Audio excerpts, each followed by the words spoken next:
원주의 한 임대아파트 세입자들이 전세금을 돌려받지 못해 어쩔 수 없이 집을 비싼 값에 구입해야 하는 상황에 내몰리고 있습니다. 임대업체의 횡포에도 불구하고 세입자들은 법의 보호를 받지 못하고 있습니다. 반드시 냉장 보관해야 하는 햄과 소시지를 밤새 차에 실온 보관하다 유통하고 있는 현장이 MBC 취재 카메라에 포착됐습니다. 단독 보도합니다. 동계올림픽 알파인 경기가 치러진 평창 발왕산 정상이 평창 평화봉이란 지명을 갖게 될 전망입니다. 강원도 지명위원회를 통과하고 이제 국토교통부 국가지명위원회 결정만을 남겨두고 있습니다. 취객을 폭행해 금품을 빼앗고 금은방에서 절도 행각까지 벌인 10대 등 일당 4명이 경찰에 붙잡혔습니다.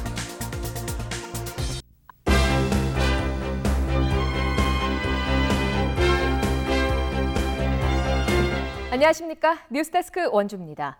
오늘 원주를 비롯한 영서 지역은 밤부터 곳곳에 소나기가 내리는 곳이 있겠습니다.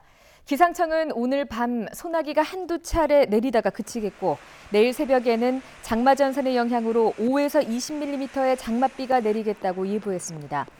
내일 오후에도 최대 30mm의 소나기가 예보되면서 시설물 관리와 안전사고에 각별한 주의가 필요합니다. 내일은 비에도 불구하고 낮 기온이 33도까지 올라 원주 횡성 영월 지역에 폭염주의보가 발효되겠습니다.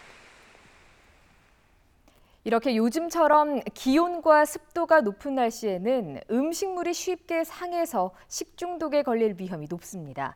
그런데 반드시 냉장 보관을 해야 하는 햄과 소시지 등을 실온 상태에서 보관하고 유통하는 현장이 취재진에 의해서 확인됐습니다. 권기만 기자입니다. 냉장 트럭 안에 햄과 소시지, 어묵 등이 상자째 쌓여 있습니다.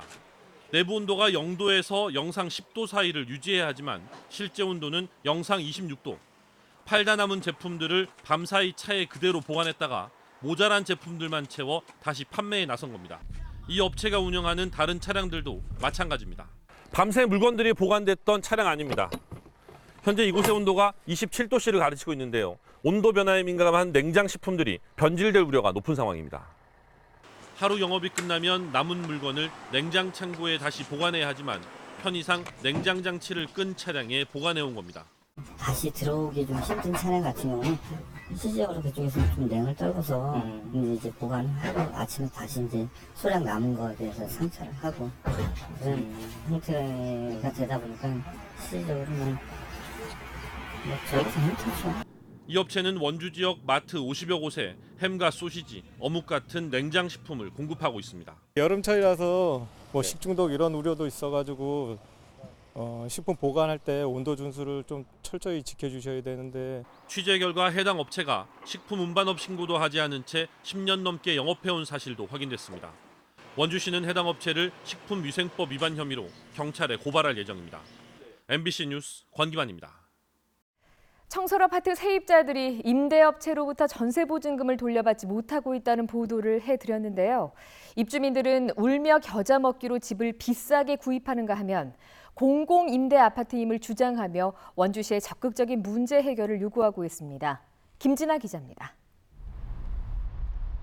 원주 청솔 아파트 400여 세대를 소유하고 있는 임대업체 사무실입니다. 작년 말부터 전세 보증금을 돌려주지 않던 임대업체는 얼마 전 사무실을 정리했고 대신 채권자라는 사람들이 그 사무실에서 상담을 진행하고 있습니다. 신원을 밝히지 않은 이들은 임대업체와 계약한 전 세입자를 대상으로 1억 800만 원의 집을 살 것을 종용하고 있습니다. 평균 전세 보증금 8,300만 원에 업체 대출금 2,500만 원을 더한 금액입니다. 입주민들은 업체 부도 등으로 집이 경매에 넘어가면 임대업체가 납부하지 않은 세금에 밀린 직원 월급까지 떠안아 손해가 더 커질 것을 우려하고 있습니다. 이 때문에 울며 겨자 먹기로 집을 사려다가도 매매가가 시세보다 3천만 원이나 높아 선뜻 결정을 하지 못하고 있습니다. 지금 집 시세가 있는데 어떻게 1억 800이 돼요? 너무 가당치도 않잖아요. 이거 아니면 너네들 길거리 나앉아야 돼. 이거 협박이잖아요. 부채까지 다 떠안으면서 이걸 사라고요? 일부 세입자들은 해당 아파트가 공공임대라며 임대업체가 부도나면 관련법에 따라 LH가 매입해야 한다고 주장하고 있습니다. 아직 일반 분양이 끝나지 않은 상태고 임대사업자 간에 거래를 한 거거든요. 그 임대주택법 16조 2에 의해서 포괄승계 조항에 따라서 계속 관리가 돼야 되는 거고. 하지만 원주시는 법률 자문 결과 공공임대로 볼 근거가 부족하다며 매입 가격 중재에는 힘써보겠다는 입장입니다. 시청은 조율을 잘 하래요. 뭘 조율을 해야 되는 거예요? 저희가 지금 힘이 없어가지고 지금 이러고 있는데 무슨 힘으로다가 어떻게 대응을 하라는 얘기예요? 해당 임대업체는 지난 2012년 한국토지신탁으로부터 1,600여 세대를 한꺼번에 사들인 뒤 집값이 좋을 때 1,000여 세대를 한 채당 수천만 원의 웃돈을 붙여 되팔기도 했습니다.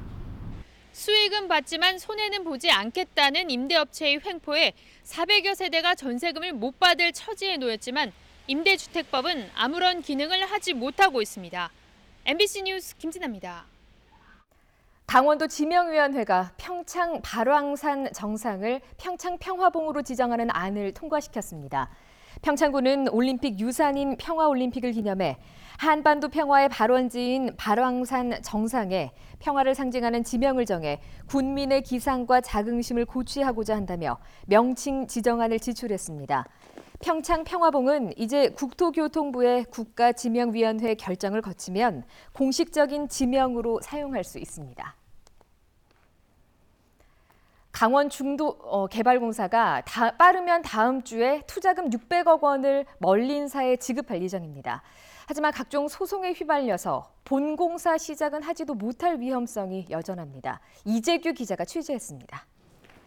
지난해 12월 강원도와 LL개발, 멀린은 사업의 주체를 LL개발에서 멀린으로 변경하는 협약을 체결합니다. 이 협약으로 강원도와 LL개발이 부담해야 하는 비용은 2,300억 원에서 800억 원으로 줄었습니다. 강원도는 협약 체결 뒤 200억 원을 멀린에 줬고 나머지 600억 원은 시공사 재선정 뒤 주기로 했습니다. 멀린은 지난 4일 레고랜드 테마파크의 새 시공사로 현대건설과 계약을 맺었습니다. 강원도와 강원 중도개발공사는 빠르면 다음 주 초 멀린사에 600억 원을 지급할 계획입니다. 지난해 12월 체결한 협약서상 피할 수 없는 수순입니다. 지난해 체결한 MDA상에 중요 계약 체결을 하게 되면 바로 600억을 송금하게 돼 있거든요. 문제는 투자금이 지급되는 시점을 전후해 소송전이 시작될 수 있다는 점입니다. 기존 시공사였던 STX건설은 강원도와의 계약이 해지되는 시점에 손해배상 소송과 공사금지 가처분 신청을 할 계획입니다. STX건설 측은 이번 주를 협상의 마지막 지점으로 고민하는 것으로 알려졌습니다. 협상이 되지 않고 계약이 해지되면 소송을 피할 수 없습니다. 이렇게 되면 공사는 공사대로 지연되고 강원도 부담은 계속 커질 수밖에 없습니다. 강원도의 유일한 해결책은 STX건설이 소송을 걸지 않게 하는 것입니다. 하지만 입장차가 큽니다. 최근 만남에서 강원도는 수백억 원대 공사 수주를 제시했지만 STX건설이 제안을 거부한 것으로 알려졌습니다. STX건설은 1,500억짜리 공사를 수주했다가 지금 없어진 상황이 됐잖아요. 그러니까 당연히 그만큼을 요구를 할 텐데 강원도가 그걸 줄 수 있는 게 없죠. STX건설과 협상이 된다 해도 멀린, 새로운 시공사인 현대건설과 추가 협상도 벌여야 합니다. 강원도는 이 같은 여러 건의 협상이 동시에 진행 중이라며 잘 해결하겠다고 말했습니다. 된다 안 된다 말도 많고 탈도 많았던 레고랜드 건설 사업. 이제는 정말 시작되는지 도민들이 지켜보고 있습니다. MBC 뉴스 이재규입니다.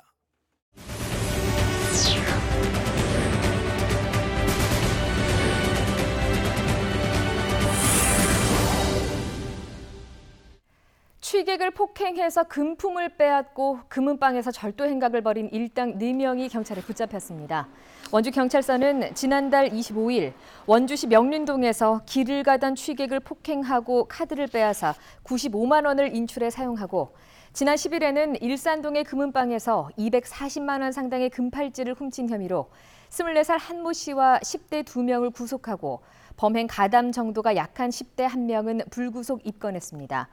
이들은 유흥비 마련을 위해서 범행을 저질렀다고 진술했으며 경찰은 여죄가 있는지를 수사하고 있습니다.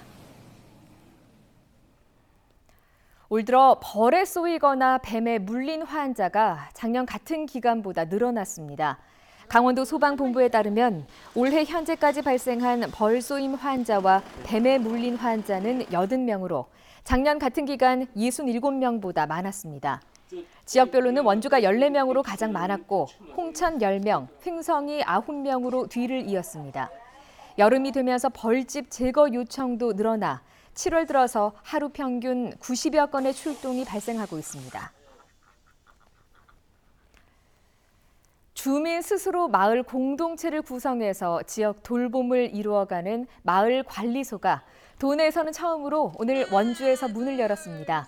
밥상 공동체 종합복지관이 건보공단의 지원을 받아서 마련한 마을관리소 도내 1호점은 원인동의 헌 집을 개조한 것으로 주민회의 공간과 주방, 화장실을 갖췄습니다. 마을관리소에는 실제 원인동 주민인 마을활동가 10명이 상주하며 마을 사랑방 역할은 물론 간단한 주택 보수 등 아파트 관리사무소의 역할을 하게 됩니다. 횡성군이 군 소음 피해를 받고 있는 전국의 12개 지자체와 함께 군 소음법 제정을 위한 공동 대응에 나섰습니다. 횡성군은 어제 군 소음법 제정을 위한 지방자치단체 협의회에 가입하고 군 소음법 제정을 촉구하는 헌법 소원 추진과 청와대 국민청원 등 정부와 정치권을 압박하는 활동을 함께 추진하기로 했습니다. 또 최근 국회 법안심사위원회를 통과한 군소음 방지와 피해 보상에 관한 법률안이 조속히 제정될 수 있도록 노력할 계획입니다. 여름 성수기를 맞아 원주 지역 야영장 활성화를 위한 다양한 프로그램이 운영됩니다. 원주시는 오는 20일부터 9월 21일까지 매주 토요일마다 관내 등록 야영장 10곳에서 숲속 음악회와 신나는 체험놀이, 야영장 가든 파티 등 캠핑객들을 위한 다채로운 볼거리와 즐길거리를 제공한다고 밝혔습니다. 지역 예술가들의 공연과 댄스 경연대회, 시민 참여형 보이는 라디오, 한지 부채 만들기 등 가족 모두가 참여할 수 있는 내용으로 꾸며질 예정입니다. 국민건강보험공단이 지역 경제 활성화를 위해서 지역 의료기기 업체와의 협력을 강화합니다. 김효기 건보공단 이사장은 오늘 원주 의료기기 테크노밸리를 방문해 원주에서 생산된 의료기기 구매 확대, 의료기기 검증을 위한 공동 연구 등에 관해 논의했습니다. 또 업체가 노인 대상 의료기기 신제품을 개발하는 과정에도 협력해 지역 의료기기 산업 발전에 기여하겠다고 밝혔습니다. 여름철을 맞아 선풍기와 에어컨 등 냉방기기 사용이 늘면서 과열로 화재가 발생할 수 있어서 주의가 필요합니다. 강원도 소방본부에 따르면 지난 5년간 도내에서 발생한 여름철 가전제품 화재는 모두 61건으로 이 가운데 선풍기와 에어컨을 장시간 사용하면서 과열이나 과부하로 발생한 화재가 전체의 39%인 24건이었습니다. 소방당국은 냉방기기의 주변 설치 환경을 살펴 열이 축적되지 않도록 할 것을 당부했습니다. 설악산 케이블카 사업에 대한 식물 조사와 보호 대책이 부적정하게 이루어진 것으로 드러났습니다. 원주지방환경청이 지난 12일 오색 삭도 설치 사업에 대한 제9차 환경영향 갈등 조정협의회를 개최했습니다. 뉴스데스크 원주를 마칩니다. 고맙습니다.